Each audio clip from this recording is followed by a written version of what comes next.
Why one man's trash is another man's treasure.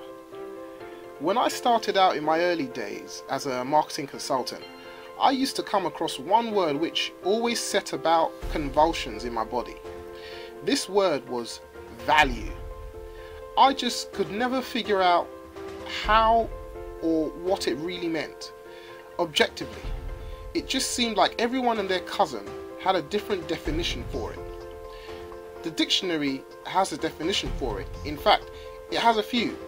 But reading those definitions and listening to people's uses of the word left me even more puzzled. Years passed and I'd been none the wiser. Then, like most ideas in the shower, it hit me.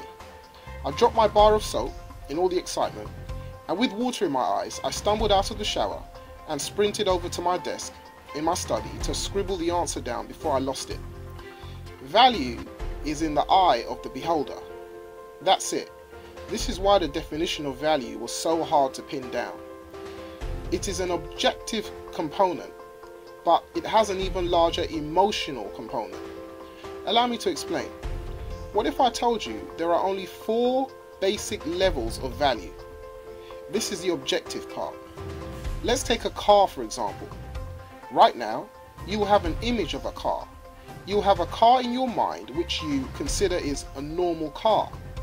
Okay, your image of a normal car is going to be different from another person's image of a normal car, yet both of you are correct. This is the emotional aspect of value cropping up. But wait, there's more. What if I gave you these images to conjure up? A rubbish cheap car, a normal car, a luxury car, a super dream car. These are your 4 levels of value. What car images do you have? Chances are they will be different for every single person you ask. So what does this mean for your business? Well, delivering value to your customers means you have to get in touch with their definition of normal in connection to the service or product you provide.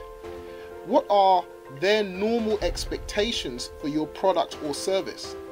Your real job in business is to figure out how you can deliver to them their dream supercar version of your product or service on a regular basis in such a way that they do repeat business with you and tell other people about it. Promising great value is difficult if you do not know what the normal expectations of value are. And what are these expectations? I'm glad you asked. I first stumbled across these expectations in a book I read in 1992 called The E-Myth by Michael Gerber. In the book, he talks about preferences a customer has when they are dealing with a business. Your customers will have visual preferences, what the product looks like, the uniform the staff is wearing, etc. Functional preferences, how easy it is to get the product, how the product or service works, etc. Financial preferences, is the product or service worth the money? Is it out of their price range? How does it compare in price with competitors? And emotional preferences, were the staff helpful? What happens if I'm not happy with the product or service? Can I get my money back? If you were to take these 4 parameters and roll them up into a ball in your customers' heads, what do you think your company scores compared with the competitors in your industry?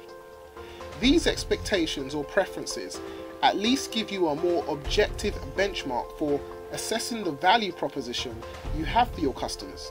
And these can come in handy when crafting your irresistible offers in your marketing campaigns.